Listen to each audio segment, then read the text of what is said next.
حضرت سیدہ خدیجۃ الکبریٰ رضی اللہ تعالی عنہ کا جو وصال ہے وہ 10 رمضان المبارک کو ہوا ہے۔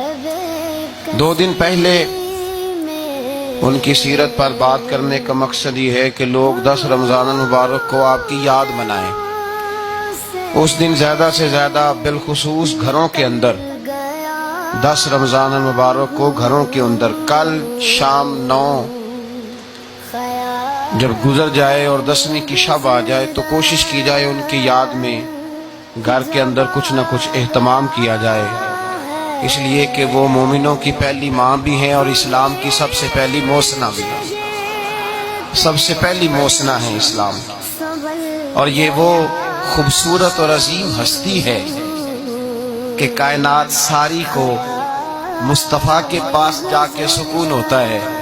اور میرے مصطفیٰ فرماتے مجھے ختیجہ کے پاس جا کے سکون ہوتا ہے،